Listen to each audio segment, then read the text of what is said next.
Hi hello, ഞാൻ Merlin. Amala institute of medical സയൻസിലെ 2022 batch സ്റ്റുഡൻ്റാണ്. So this is a video to tell you all the very best for your exams which is coming up. May 6th NEET U G examination വരുന്നുണ്ട് 2025. So all the very best guys. So ഒരു last 2 വീക്സും കൂടിയാണ് ഇനി നമുക്ക് എക്സാംസിന് വേണ്ടിയുള്ളത്. അപ്പം എല്ലാവർക്കും ഒരു doubt ഉണ്ടാവും. ഇപ്പം എന്തായാലും എനിക്ക് നിങ്ങളുടെ അവസ്ഥ മനസ്സിലാവും. Because I was one among you in 2021-22 period. So it's very important examination. I know, we all know that. But don't get stressed up. നിങ്ങൾക്ക് ചെയ്യേണ്ടതെല്ലാം നിങ്ങൾ ചെയ്ത് കഴിഞ്ഞു. ഇനി ജസ്റ്റ് ഒന്ന് ബ്രഷപ്പ് ചെയ്യേണ്ട ആവശ്യം മാത്രമേ അതിലുള്ളൂ. സോ ബയോളജി ടെക്സ്റ്റ് ബുക്ക് വായിക്കാൻ മറന്നു പോകരുത്. ലാസ്റ്റ് 1 വീക്ക് നിങ്ങൾ biology textbook at least once ഒന്നും കൂടെ വായിച്ച് നോക്കിയിട്ടുണ്ടാവണം. You all know, by heart ആണെങ്കിലാണ് നമുക്ക് എല്ലാ ക്വസ്റ്റ്യൻസും ഒരു ഡൗട്ടും ഇല്ലാതെ അറ്റൻഡ് ചെയ്യാൻ ഭയങ്കര എളുപ്പമായിരിക്കും. And 360 marks is only for biology.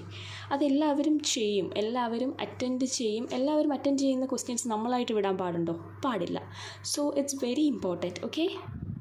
And physics, chemistry, of course നിങ്ങൾ ഏത് ഇൻസ്റ്റിറ്റ്യൂട്ടിലാണെങ്കിലും ഞാനൊരു ബ്രില്യൻറ്റ് പ്രൊഡക്റ്റാണ്. ബ്രില്യൻറ്റിലോ അല്ലെങ്കിൽ സൈലം, അലൻ, ഡാംസ്, അങ്ങനെ ഏത് ഇൻസ്റ്റിറ്റ്യൂട്ടാണെങ്കിലും, കോട്ട, ഏത് ഇൻസ്റ്റിറ്റ്യൂട്ടാണെങ്കിലും ടേക്ക് കെയർ ദാറ്റ് അവരെന്തായാലും നിങ്ങൾക്ക് എക്സാംസ് കണ്ടക്ട് ചെയ്യുന്നുണ്ടാവും. ഫ്രീക്വൻ്റ് ആയിട്ട് മോഡൽ എക്സാംസ് കണ്ടക്ട് ചെയ്യുന്നുണ്ടാവും. Get through all the model exams. Don't skip any one of them. And corrections ചെയ്യണം. എനിക്ക് ചെയ്യാൻ ഏറ്റവും മടിയുള്ള കാര്യമായിരുന്നു കറക്ഷൻസ് എന്ന് പറയുന്നത്. ബട്ട് നിങ്ങളാ തെറ്റ് ആവർത്തിക്കരുത്. ഉറപ്പായിട്ടും കറക്ഷൻസ് ചെയ്ത് തന്നെ മുന്നോട്ട് പോകണം. ലാസ്റ്റ് മിനിറ്റിലാണെങ്കിലും ആ കറക്ഷൻസ് പുതിയ മെത്തേഡ്സൊന്നുമല്ല. നിങ്ങളൊരു ചെറിയ തെറ്റിൻ്റെ ചെറിയൊരു അശ്രദ്ധയുടെ പേരിലാണ് അത് തെറ്റിപ്പോയിട്ടുള്ളതെങ്കിൽ you will get a very good idea about what to be correct. Just ഈ ഒരു 1 മന്ത് അവർ നടത്തിയ എല്ലാ ക്വസ്റ്റ്യൻ പേപ്പേഴ്സും, എക്സ്പെഷ്യലി ബ്രില്യൻറ്റ് നടത്തിയ എല്ലാ ക്വസ്റ്റ്യൻ പേപ്പേഴ്സും എടുത്തൊന്ന് റിവൈസ് ചെയ്താൽ തന്നെ you will nail it. Because ആ ക്വസ്റ്റ്യൻസൊക്കെ തന്നെയായിരിക്കും ചോദിക്കാൻ പോകുന്നത്.